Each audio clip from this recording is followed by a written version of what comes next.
Guys, kalian tahu nggak kalau ada penyanyi terkenal asal Indonesia yang manggung ditonton oleh Jin? Ini beneran pernah terjadi guys. Dan penyanyi ini tuh bener-bener terkenal. Bahkan kalian mungkin kayaknya pernah ngedenger lagunya dia deh. Sebelum ke ceritanya, kalian bisa support kita dengan cara follow supaya kalian gak ketinggalan fakta-fakta menarik ke depannya. Jadi guys, penyanyi yang gue maksud ini adalah seorang penyanyi mantan vokalis dari band Dewa 19, yaitu Mas Ari Lasso. Nah, kejadian ini tuh terjadi pada tahun 2005 ketika Mas Ari sedang manggung di daerah Kota Baru, Kalimantan Selatan guys. Konon guys, di daerah ini tuh terkenal memang ada kota gaib yang bernama Saranjana. Nah guys, kebetulan venue tempat Mas Ari manggung ini itu tuh aksesnya tuh cuman ada satu pintu aja. Akses pintu keluar dan pintu masuk itu sama. Nah, bahkan Mas Ari juga keluar masuk tuh dari pintu tersebut. Suasana pada saat Mas Ari manggung, penonton tuh tampak bejubel, memenuhi tempat konser jika diperkirakan jumlahnya itu lebih dari 12.000 orang guys. Lalu ia pun menyanyikan beberapa buah lagu dan gak ada yang aneh guys sejak awal dia konser. Kemudian pada pertengahan konser saat ia membalikan badan, tiba-tiba dirinya terkaget karena hampir lebih dari setengah penonton yang berjubel tadi gaib hanya dalam hitungan 1-2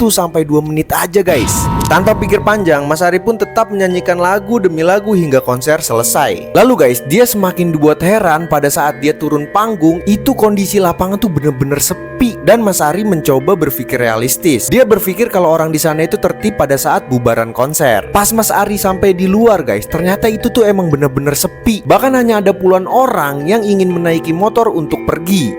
Merinding gue, gila. Kebayang gak sih kalian kalau misalkan jadi Mas Ari manggung depannya ini hantu semua. Lagi kalau dipikir secara nalar guys, itu tuh 12.000 orang tuh banyak banget. Dan kalau misalkan kita lihat dari lokasi venue-nya yang satu akses doang itu gak masuk akal kalau misalkan orang itu tuh bisa keluar dalam waktu 1-2 menit aja. Nah, menurut kalian gimana nih guys ceritanya Mas Ari ini? Komen di bawah. Gue Muhammad Dandi, cabut.